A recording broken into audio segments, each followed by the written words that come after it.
The year was 2002, and something was terribly wrong in a recording studio at Hit Factory in New York City.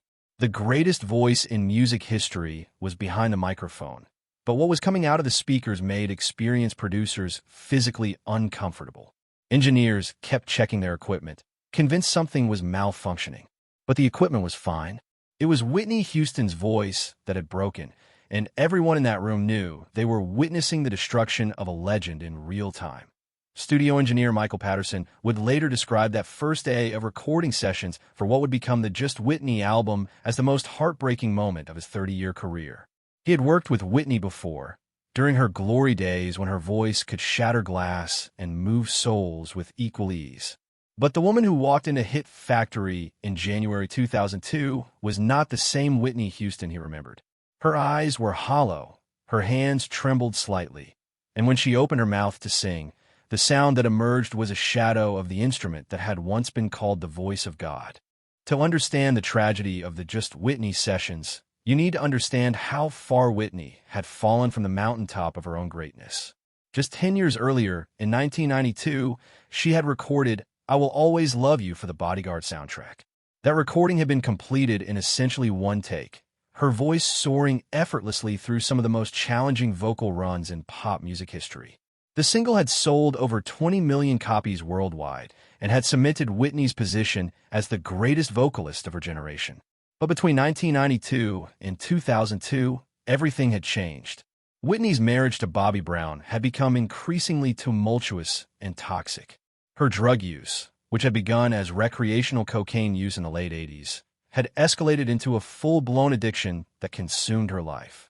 Those closest to her watched helplessly as she chose drugs over everything else, including her career, her family, and her health. The physical toll of crack cocaine on Whitney's vocal cords was devastating and irreversible. Crack smoke is extremely hot and chemically harsh, causing severe damage to the delicate tissues of the throat and larynx. For a singer whose instrument was her voice, this was catastrophic. The smooth, crystalline tone that had defined Whitney's sound was being replaced by a raspy, strained quality that no amount of vocal coaching could repair. By 2001, when Arista Records president Clive Davis approached Whitney about recording a new album, industry insiders were already whispering about the decline of her voice. Her live performances had become increasingly inconsistent. Sometimes she could still deliver glimpses of her former glory, but other times she struggled to reach notes that had once been effortless.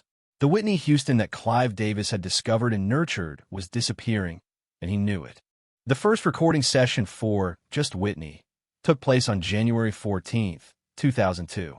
Whitney arrived 4 hours late, a pattern that would become standard throughout the recording process. When she finally entered the studio, accompanied by Bobby Brown and several members of his entourage, the atmosphere immediately became tense. Producer Warren Campbell, who had been hired to work on several tracks for the album, noticed that Whitney seemed distracted and unfocused. What happened during that first vocal take shocked everyone in the room. Whitney stepped up to the microphone to record Whatchulookinat, a defiant mid-tempo track that was supposed to be her response to media criticism. The song required strong, sustained notes and the kind of vocal power that had always been Whitney's trademark. But when she opened her mouth to sing, what came out was thin, strained, and completely lacking in the resonance that had made her famous. Campbell stopped the recording after just 16 bars. He spoke to Whitney through the studio intercom, suggesting they warm up her voice before attempting the full take. Whitney, clearly embarrassed, agreed. For the next 30 minutes, she went through vocal exercises with her longtime vocal coach, Gary Katona, who had flown in specifically for these sessions. But even after warming up, Whitney's voice remained problematic. The power was gone, the range was limited, and most troubling of all, her pitch was inconsistent. Take after take, Whitney struggled. By take 23, frustration was visible on her face. By take 47, she was crying between attempts. The woman who had once recorded I Will Always Love You in essentially one perfect take now couldn't complete a single verse without vocal problems. Engineers in the control room exchanged uncomfortable glances. This wasn't just a bad day. This was evidence of permanent damage. Michael Patterson, the lead engineer, made a decision that would haunt him for years. He began secretly recording everything that happened in the studio, not just the official takes. He captured Whitney's frustration, her tears, her arguments with Bobby Brown, and most significantly, the moments when her voice would crack or fail entirely. These recordings would later provide a heartbreaking document of Whitney's decline, though Patterson would struggle with the ethical implications of having made them. If the recording sessions were difficult when Whitney was alone with professionals, they became nearly impossible when Bobby Brown was present. Brown, who was dealing with his own substance abuse issues and legal problems, seemed to bring out the worst in Whitney. He would often arrive at the studio intoxicated or high, and his presence immediately changed the dynamic in the room. During one particularly memorable session in February 2002, Brown insisted on being in the vocal booth with Whitney while she recorded. Producers objected, explaining that his presence would be picked up by the microphones and would ruin the recording. Brown became belligerent, accusing the production team of trying to control Whitney and keep them apart. The argument escalated until Whitney, in tears, told everyone to leave her alone. What happened next was captured on Patterson's secret recordings and later leaked to music industry insiders. Whitney and Bobby got into a screaming match in the vocal booth, their voices clearly audible through the open microphone. Whitney accused Bobby of sabotaging her career and making her look bad. Bobby responded by mocking her inability to sing anymore, cruelly imitating her strained vocal attempts. The fight ended with Whitney collapsing in sobs and Bobby storming out of the studio. The production team gave Whitney 30 minutes to compose herself, then gently suggested they try recording again. But Whitney's voice, already damaged, was now further compromised by crying. The session was abandoned. It was the first of many that would end in failure and frustration. Warren Campbell later revealed in an interview that working on Just Whitney was the most challenging experience of his production career. He described feeling helpless as he watched one of music's greatest talents self-destruct. He tried everything he could think of to help Whitney deliver a performance worthy of her legacy, but the combination of vocal damage and personal chaos made it nearly impossible. As the recording sessions progressed through winter and into spring of 2002, it became increasingly clear that Whitney could not deliver vocals that met the standard expected of a Whitney Houston album. This created an unprecedented dilemma for Arista Records and the production team. How do you release a Whitney Houston album when Whitney Houston can no longer sing like Whitney Houston? The solution, controversial and desperate, was digital manipulation on a scale that had never been attempted for a major artist before.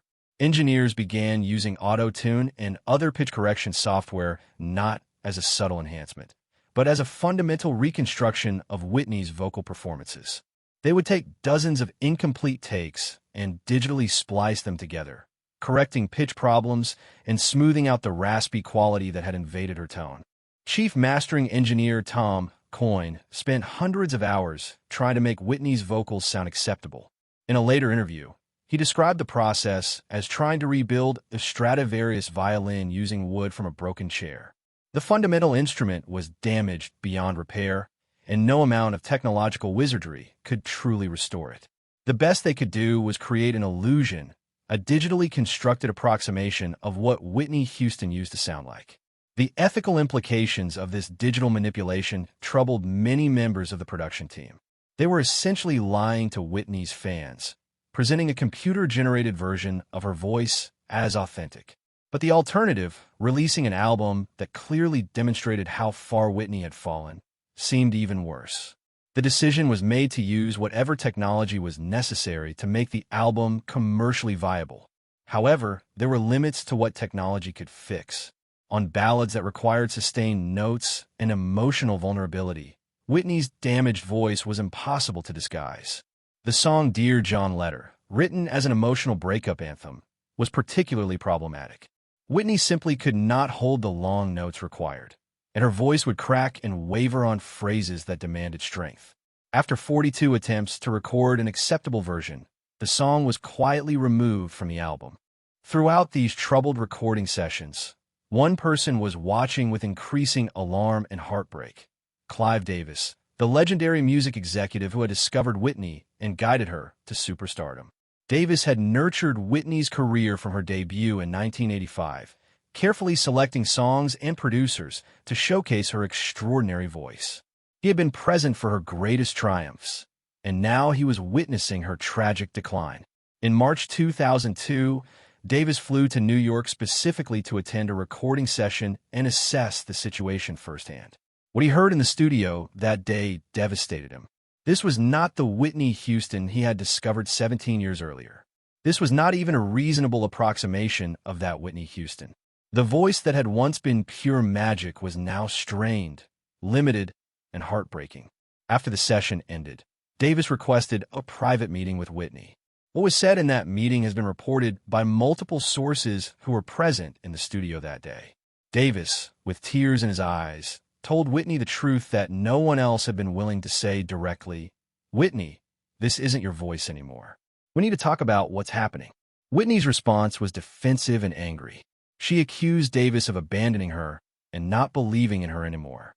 She insisted that her voice was fine and that any problems were due to the producers not understanding her artistic vision. But Davis, who had worked with hundreds of vocalists over his 50-year career, knew vocal damage when he heard it. He gently but firmly told Whitney that unless she got help for her substance abuse problems, her career was over.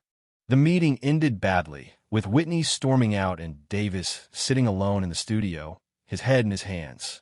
Members of the production team who witnessed this encounter described it as watching a father realize he couldn't save his daughter from destroying herself. Davis had given Whitney everything she needed to become a superstar, but he couldn't give her the one thing she needed most: the strength to choose recovery over addiction. Despite his concerns, Davis made the decision to continue with the album. He later explained that he hoped finishing the project might give Whitney motivation to get help. He also knew that Arista Records had already invested significant money in the recording sessions and needed some return on that investment. But most of all, Davis still believed, perhaps naively, that Whitney could somehow turn things around. In December 2002, just weeks before the Just Whitney album was scheduled for release, Whitney agreed to a television interview with Diane Sawyer on ABC's Primetime. The interview was intended to be promotional, a chance for Whitney to discuss her new album and re-establish her connection with the public. Instead, it became one of the most infamous celebrity interviews in television history and nearly derailed the album release entirely. During the interview, Sawyer confronted Whitney directly about her drug use. Whitney's responses became instant cultural touchstones, particularly her defiant claim that crack is whack, and her insistence that she was too expensive to use crack cocaine, preferring instead to use powder cocaine. The interview revealed a woman in deep denial about the severity of her addiction, and the public reaction was swift and brutal. What most people don't know is that immediately after the Sawyer interview aired, Arista Records executives held an emergency meeting to discuss whether to cancel the album release entirely. The interview had been so damaging that there were serious concerns about whether the album could succeed commercially. More importantly, there were ethical questions about whether releasing an album by someone who was so clearly unwell was responsible. The decision was made to proceed with the release, but with extremely limited promotion. The original marketing plan, which included a major television special and extensive radio interviews, was quietly abandoned. Whitney would do minimal press, and the focus would shift from her voice to the album's more dance-oriented production. But there was another crisis that nobody outside the inner circle knew about. In the days immediately following the Sawyer interview, Whitney's voice deteriorated even further, likely due to stress and increased drug use. She was scheduled to perform Whatchulookinat on several television shows to promote the album, but her voice was now so damaged that these performances were deemed impossible. In a desperate attempt to salvage the promotional campaign, producers arranged for emergency vocal repair sessions. Whitney spent 3 days working with vocal therapists, trying to recover enough voice to perform live. The therapists used every technique available, including vocal rest, steroid injections, and intensive exercises, but the damage was too severe. Whitney's live television performances would have to be carefully planned around her limitations, with key changes and shortened versions to accommodate what she could still physically accomplish. Just Whitney was released on December 10th, 2002, to reviews that range from disappointed to savage. Critics who had once praised Whitney's vocal genius now wrote brutal assessments of what had happened to her voice. The Los Angeles Times described the album as a sad document of decline. Rolling Stone was even harsher, writing that Whitney Houston's voice, once the most powerful instrument in pop music, has been reduced to a raspy shadow of its former glory. The numbers told the story even more clearly than the reviews. Whitney's previous studio album, My Love Is Your Love, in 1998, had debuted at number 13 on the Billboard 200, but had strong legs, eventually selling over 4 million copies in the United States. Just Whitney debuted at number 9, which initially seemed respectable, but then plummeted in subsequent weeks. By the end of its first month, the album had fallen out of the top 50 entirely. International sales were even more disappointing. In markets where Whitney had once been virtually guaranteed multi-platinum success, Just Whitney struggled to achieve gold status. In the UK, where Whitney had always had a devoted following, the album peaked at number 37. In Japan, traditionally one of her strongest markets, it barely cracked the top 100.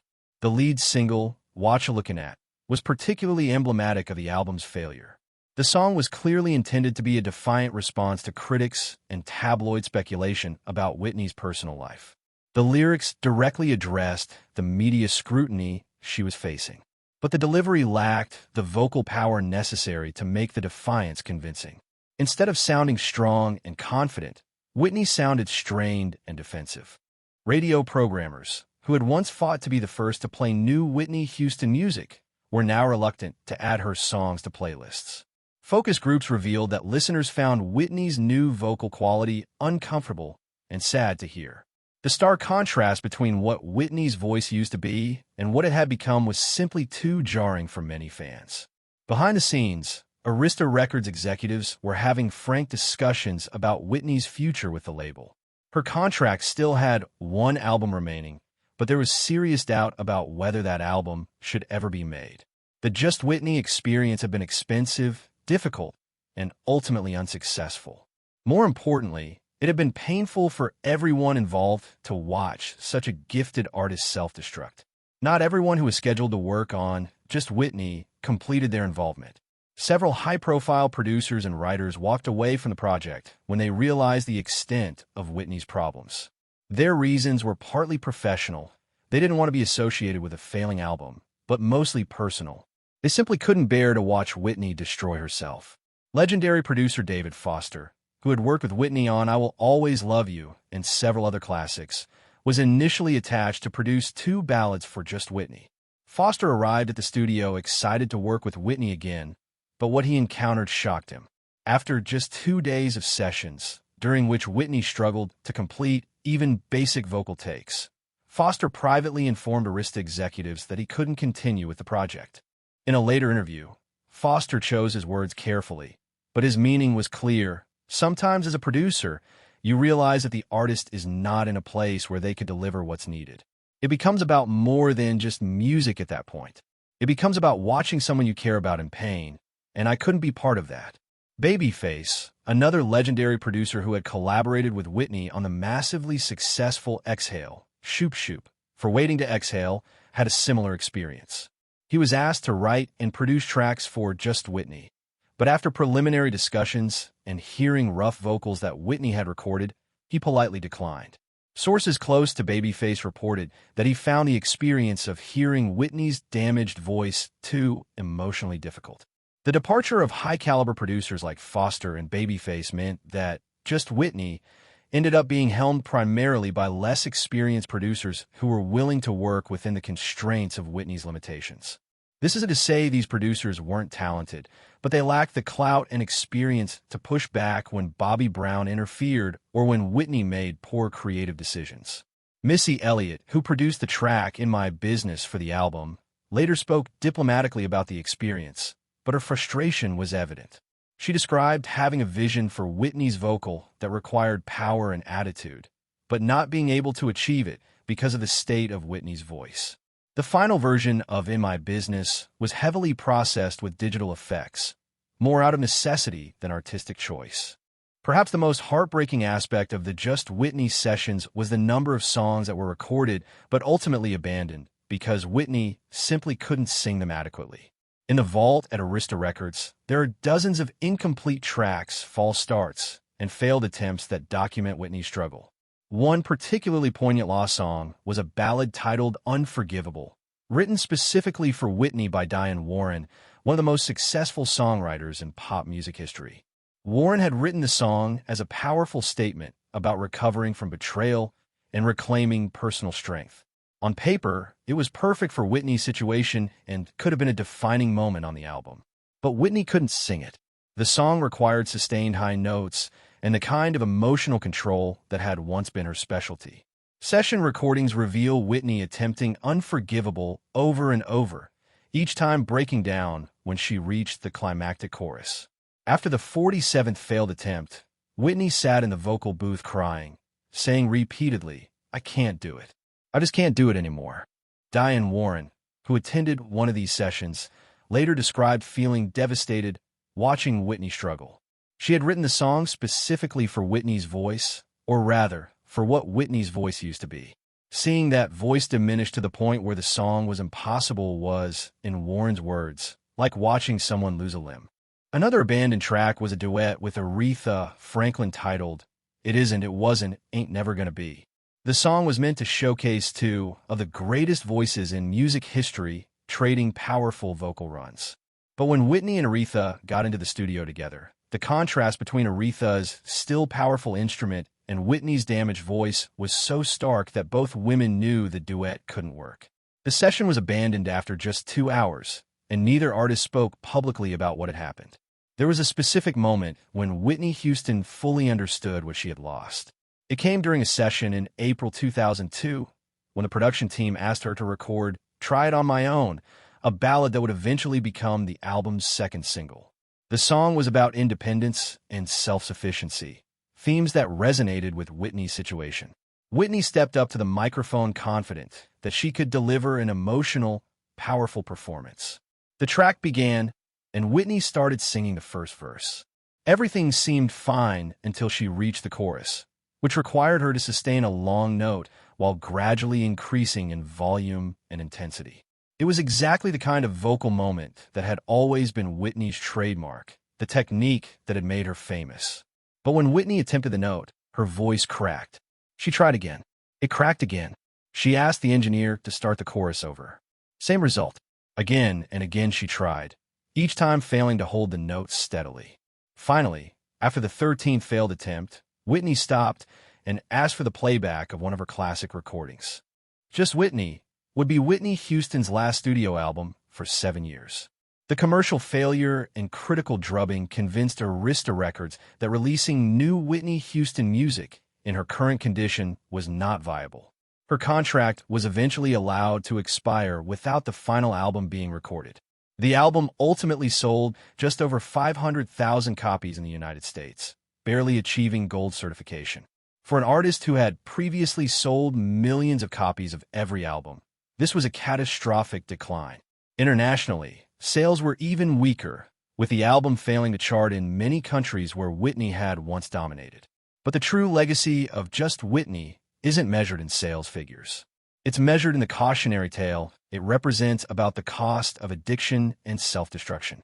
The album stands as an audio document of what happens when a once-in-a-generation talent makes choices that destroy the very gift that made them special. In subsequent years, as Whitney attempted comebacks and struggled with continued addiction, industry professionals would often reference the Just Whitney sessions as the moment when everyone should have intervened more forcefully. In hindsight, many of the producers, engineers, and executives who worked on the album expressed regret that they hadn't done more to help Whitney get treatment instead of enabling her to continue recording. Michael Patterson, the engineer who secretly recorded the sessions, struggled for years with whether to release those recordings publicly. He felt they were important historical documents that revealed the truth about Whitney's decline, but he also recognized that releasing them would be a violation of Whitney's privacy and dignity. After Whitney's death in 2012, Patterson destroyed the recordings, saying he couldn't bear the thought of them being used to further exploit her memory. The Just Whitney album was quietly deleted from Arista's catalog in 2010, and for several years it was out of print entirely. When it was finally made available on streaming services after Whitney's death, It came with a warning on fan sites. This is not representative of Whitney Houston at her best. Listen with understanding of what she was going through. The tragedy of Just Whitney raises uncomfortable questions about the music industry's responsibility to artists who are clearly in crisis. Everyone involved with the album knew Whitney was struggling with severe addiction. Everyone could hear that her voice was damaged. Yet the decision was made to proceed with recording and releasing an album anyway. This decision was driven partly by financial considerations. Arista Records had invested significant money in Whitney's career and needed returns on that investment. But it was also driven by a broader industry culture that prioritizes product over people, that sees artists as content generators rather than human beings who might need help. Several industry insiders later expressed regret about the Just Whitney project. One anonymous Arista executive told a music journalist, "We all knew Whitney needed rehab, not a recording contract. But we convinced ourselves that maybe the album would help her, give her something positive to focus on. That was bullshit. We just wanted to squeeze one more album out of her before she became completely unmarketable." The Just Whitney sessions also highlighted the destructive role that enablers play in addiction. Bobby Brown's constant presence in the studio, his interference with the creative process, and his own substance abuse problems created an environment where Whitney could not possibly succeed. Yet he was allowed access because Whitney demanded it, and no one at Arista was willing to make the hard choice of barring him from sessions. Looking back, many participants in the Just Whitney project see it as a collective failure of responsibility. An entire industry stood by and watched one of its brightest stars self-destruct, and instead of intervening, they handed her a microphone and told her to sing. In the years after Just Whitney, Whitney rarely spoke about the album publicly. When she did mention it, her comments were brief and dismissive. In a 2009 interview with Oprah Winfrey, conducted during her comeback attempt, Whitney described the Just Whitney period as the darkest time in my life. "I was so deep in my addiction that I couldn't see straight," Whitney told Oprah, "and I was trying to make an album, which was crazy. You can't serve two masters. You can't serve your addiction and serve your art. I chose wrong, and everybody heard it." That admission, "everybody heard it," captured the unique torture of Whitney's situation. Most people who struggle with addiction can hide their decline from the world, at least for a while. But Whitney Houston's decline was public and audible. The entire world could hear the destruction of her voice, the loss of her gift. There was no hiding from it. In private conversations with friends, Whitney was more candid about the pain of the Just Whitney experience. She described listening to the finished album and barely recognizing her own voice. She talked about the humiliation of reading reviews that discussed her vocal decline in clinical detail. Most painfully, she discussed the moment in the studio when she heard her old self singing, "I Have Nothing," and realized what she had lost. "I used to be able to do anything with my voice," Whitney told her longtime friend and makeup artist Roxanne Jones. "And then suddenly I couldn't, and I knew it was my fault. I knew I did it to myself. That's the worst part. You can't blame anyone else when you're the one who put the pipe in your mouth." The story of Just Whitney is ultimately a tragedy in the classical sense. A person of extraordinary gifts destroyed by their own choices and flaws. Whitney Houston had been blessed with a voice that comes along once in a generation, perhaps once in a lifetime. She used that voice to create some of the most beautiful music of the 20th century. And then, through a series of self-destructive choices, she destroyed that voice so thoroughly that she could barely sing. The album, Just Whitney, stands as a testament to both Whitney's greatness and her fall. It's a reminder that talent alone isn't enough, that gifts must be protected and nurtured, and that addiction destroys indiscriminately, taking from us the things we value most. For Whitney Houston, addiction took the very thing that defined her, her voice, and left her with nothing but regret and the haunting memory of what she used to be able to do. When we listen to Whitney Houston's music now, we tend to focus on her classics. "I Will Always Love You," "Greatest Love of All," "I Want to Dance with Somebody." We remember her at her peak when her voice was pure magic. But Just Whitney deserves to be remembered too, not as a great album, but as a cautionary tale about the cost of addiction and the fragility of even the greatest gifts. It reminds us that the voice of God can be silenced by human weakness, and that sometimes the saddest songs are the ones that never should have been recorded at all.